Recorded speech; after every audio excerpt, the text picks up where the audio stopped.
ये वीडियो सिर्फ इंफॉर्मेशन और एजुकेशनल पर्पस के लिए है। आपको ये फिलोसॉफी, ये दार्शनिक, ये फिलोसोफर की बातें अप्लाई करने की कोई जरूरत नहीं है। आपको जो अच्छा लगे वो कर देना। Hello, welcome to the another video of point of views. हमारे भारत में हुए बड़े बड़े दार्शनिक फिलोसोफर के किसी टॉपिक पे उनके विचार क्या रहे, हम जो आम आदमी उन्हें कैसे उन सभी विचारों को समझकर अपनी जिंदगी में आगे बढ़े, कैसे हमारा माइंड शार्प हो। बस ऐसे ही टॉपिक्स में लाता रहता हूँ। तो दोस्तों, मेरी मेहनत को थोड़ा सा तो ही सही लेकिन प्रोत्साहन तो मिलना चाहिए। आपको ना ही पैसे देने हैं, ना ही कोई स्कीम है, सारा नॉलेज फ्री में मिलेगा। बस आप सब्सक्राइब कर दो, सिर्फ 2 सेकंड का काम है। इसमें ना तो आपकी स्टोरेज फुल होगी, ना ही कोई चार्ज लगेगा। इससे एक फायदा होगा, अगली वीडियो जब भी मैं डालूंगा तब आपको पता चल जाएगा। चलो, और ज्यादा सब्सक्राइबर की भीख नहीं मांगनी चाहिए, आपको तो आपके मन की ही करनी है, लेकिन हो सके तो कर देना लाइक करके। अगर आपके पास कुछ सुझाव या सजेशंस है तो कमेंट करके बताओ, और कुछ अच्छा लगे तो भी बताओ, और ना लगे तो भी बताओ। I am ready for improvement. चलो अब चलते हैं अपने पॉइंट पे।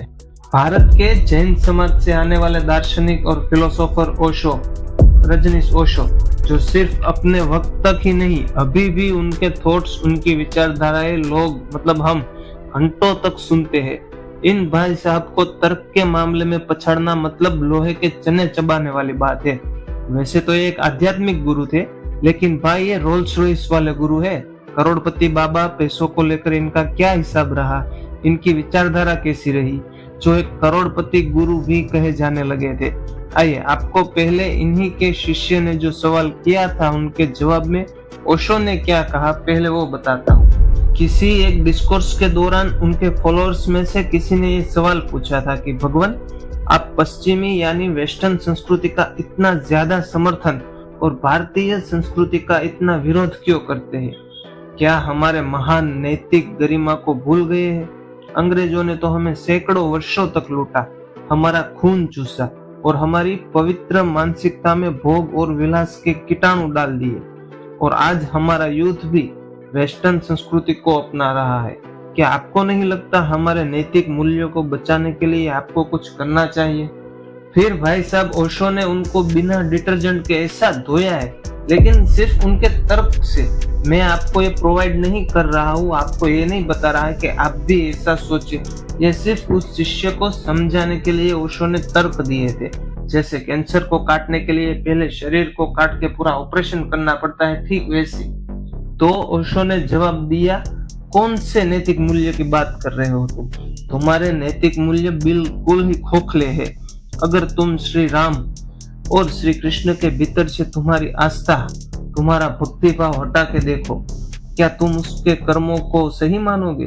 श्री राम जी की सीता जी की अग्नि परीक्षा लेना। फिर जब वो सगर्भा थी तब अपने प्रजा में से किसी धोबिन को या फिर कोई होगा शख्स, उसकी एक शंका के बेस पर वापस से दूसरी बार अग्नि परीक्षा लेना और वापस उसे दोबारा वनवास भी देना। क्या तुम्हें ऐसा नहीं लगेगा कि राम जी भी तो अकेले थे, उनकी अग्नि परीक्षा क्यों नहीं? तुम खुद ऐसे सवाल करने लगोगे। श्री कृष्ण को भी 16,000 रानियां थी। गोपियों के वस्त्र चुराना जब वो नदी में नहा रही थी, एक सिंगल महिला द्रौपदी को 5 भाइयों में बांट देना। अभी जो तुम्हें लीला लगती है ना, क्षण भर में सोच बदल जाएगी तुम्हारी। तुम संस्कृति, तुम्हारे नैतिक मूल्यों अभी को मैं खत्म कर सकता। क्यों? क्योंकि तुम्हें अपने आप पर विश्वास नहीं है, अपने कोई खुद के विचार नहीं है।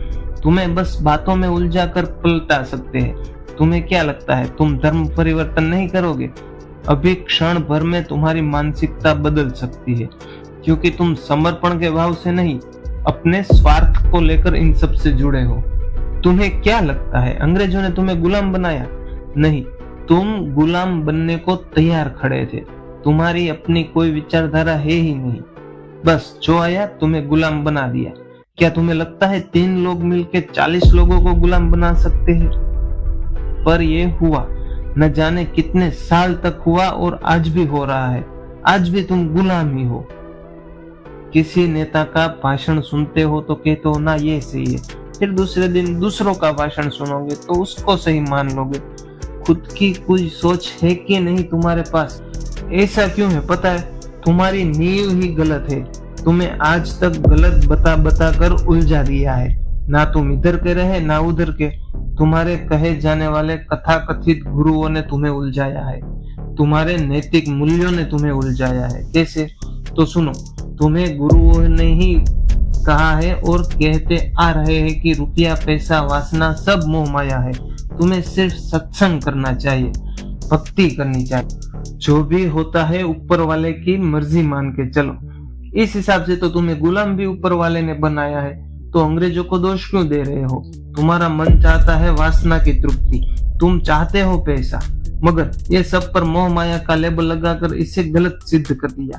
अब तुम अध्यात्म की ओर बढ़े तो सही, लेकिन उन सभी वासनाओं को, पैसे की चाह को मन में ही रखे बैठ के दबा के चले हो। ये कभी ना कभी तो बाहर आएगी ही। फिर सब कहेंगे फला फला बाबा पैसों के पीछे दौड़ता है, फला फला बाबा किसी गैर औरत के साथ संबंध बनाते हुए पकड़ा गया। और ऐसे किस्से आते ही रहेंगे, क्योंकि तुम आधे अधूरे मन के साथ गए हो। तुम मुझे कहते हो आप वेस्टर्न कल्चर को बढ़ावा दे रहे हो, तो हाँ, क्योंकि उसने नींव अच्छी रखी है, नींव सही रखी है। पहले वो लोग शरीर को प्राधान्य देते हैं, और बिना अच्छी नींव के तुम सोने का शिखर भी बना लो, किसी काम का नहीं, सिर्फ पड़ा रहेगा कहीं कोने पे। पहले अपनी शरीर की तृप्ति कर लोगे तो मन एक तरह से तुम्हारे साथ अध्यात्म की ओर चला आएगा, नहीं तो वो पीछे छूटी वासना में ही रहेगा। इसलिए मैंने नींव रखने के लिए वेस्टर्न संस्कृति को अपनाया है, सिर्फ नींव रखने के लिए। ऐसा नहीं कि मैं भारतीय कल्चर का समर्थन नहीं करता, लेकिन वो एक सुवर्ण शिखर है, उसको अच्छी नींव के लिए मैंने वेस्टर्न कल्चर को पसंद किया है।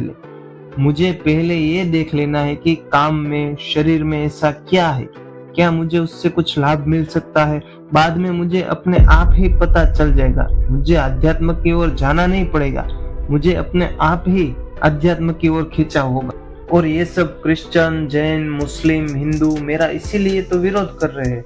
मैं उनके खोखले नैतिक मूल्यों पर चलने वालों में से नहीं हूँ। मैं हर उस धर्म से, हर उस संस्कृति से वाकिफ हूँ।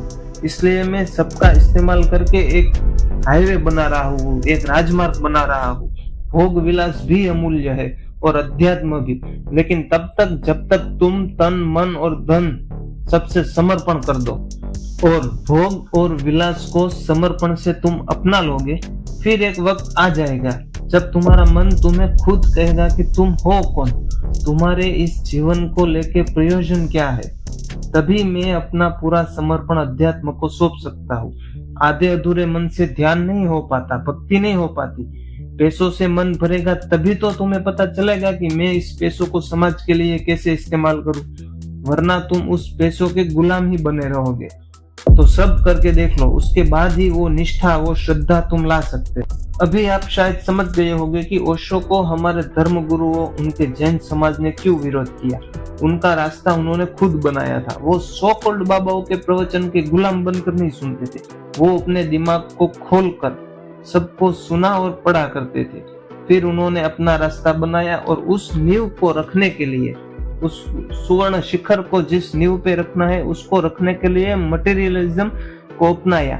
ऐसे ही नहीं कि मुझे पहले वासना तृप्त करनी है, उन्होंने पहले सब देखा, बाद में इसे अपनाया। ओशो ने भी पैसों को छोड़ा नहीं, बस उसके फ्लो को एक आध्यात्मिक रूट पे डाइवर्ट कर दिया एक पॉइंट के बाद। तो उन्होंने ये कैसे किया, पैसों के साथ रख के एक बिलियनर गुरु कैसे रहे उसको देखते।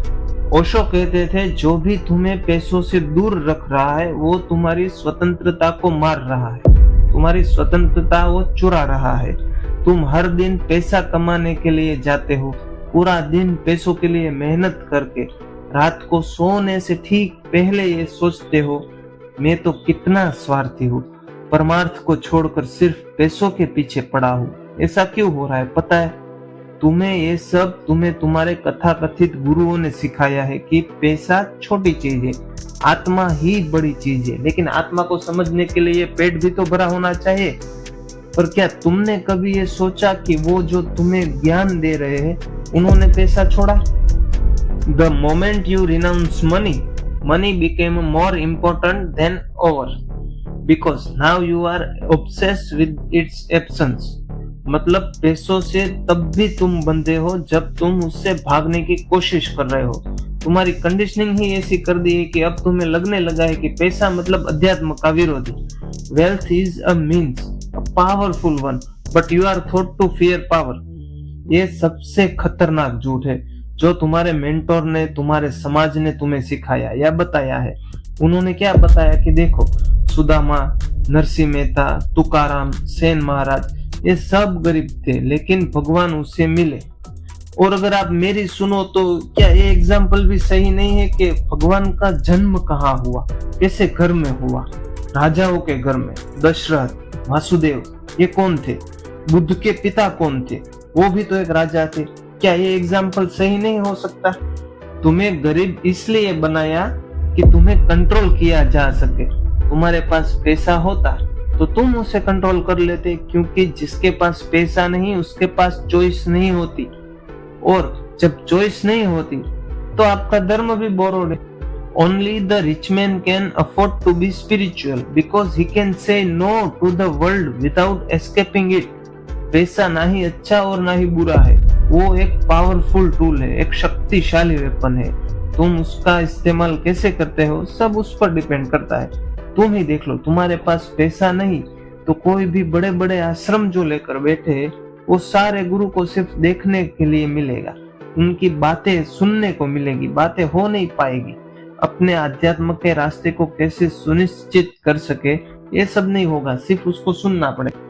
और अगर वही तुम पैसों के साथ वहां गए, बड़ा चढ़ावा दिया, दान दक्षिणा दी, तो वहां के सेवकगण खुद तुम्हें ले जाएंगे, या हो सकता है वहां के मेन जो महंत थे, वहां के गादीपति है, वो खुद तुम्हें बुलाए, वार्तालाप करे, अच्छे अच्छे आशीर्वाद देंगे, रहने के लिए बढ़िया कमरा देंगे, एसी वाला, एकदम से होटल वाली फीलिंग्स, फैसिलिटी आएगी।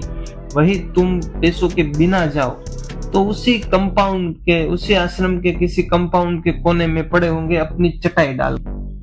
तुम्हारे अंदर एक डर भी है, और डर ही तुम्हारा सबसे बड़ा शत्रु है। पैसा कमाने का डर और उस पैसा का खो देने का डर। समाज क्या कहेगा, इस डर का नाम है हिपोक्रेसी। तुम अपने आप ही ओवर थिंकिंग करके जो कुछ वैल्यू ही नहीं रखता उसे इतना बड़ा बना रहे हो कि समाज क्या कहेगा। अपनी वेल्थ को सेलिब्रेट करो, don't worship it, don't renounce it, just to be free from fear about it. खूब कमाओ, तब तक कमाओ जब तुम उसके ऊपर ना उठ। जब पैसा सिर्फ एक नदी की तरह बहता हो तब ना ही तुम उसमें डूबते हो और ना ही चिपकते हो, तब तुम एक स्वतंत्रता का अनुभव करोगे, और वो स्वतंत्रता तुम्हें अध्यात्म से मिलाएगी। बाकी गरीबी का आज का अध्यात्म तो आज के दिनों में एक मजबूरी जैसा लगता है, आलस सा लगता है। कुछ करने की जरूरत ही नहीं, बस अच्छी अच्छी दो चार बातें करो, फिर शिष्य बनेंगे, बाद में वो तुम्हें पैसे देंगे, रोजी रोटी चल जाएगी। ऐसे खोखले अध्यात्म से तो शरीर सुख ही करते रहो, यही अच्छा है। मन का तो होगा। अगर तुम स्पिरिचुअल बनना चाहते हो तो सबसे पहले अपने अंदर से पैसों का गिल्ट हटा दो। खूब कमाओ, खूब जियो, खूब मजे लो, और फिर उस पैसों से वो जिंदगी बनाओ जहां तुम बिना भूख के, बिना टेंशन के, बिना परिवार की ख्वाहिशों को मार के ध्यान कर सको, मेडिटेशन कर सको, सत्संग कर सको, सब कुछ कर सको। तब जाके तुम अध्यात्म से जुड़ोगे। अगर तुम भी पैसों से लड़ना नहीं, समझना चाहते हो, और इस वीडियो से थोड़ा सा ही सही मगर एक आइडिया मिला, तो अभी के अभी लाइक ठोको।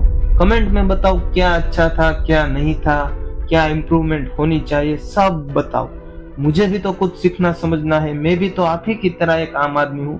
थोड़ा सपोर्ट के लिए सब्सक्राइब भी कर लिया करो, क्या पता अगली आने वाली वीडियो में से तुम्हारी कंडीशनिंग का ताला तोड़ दे और तुम भी अपनी फाइनेंशियल फ्रीडम अचीव कर लो। तो मिलते हैं अगले वीडियो में, तब तक के लिए keep going together. Bye bye.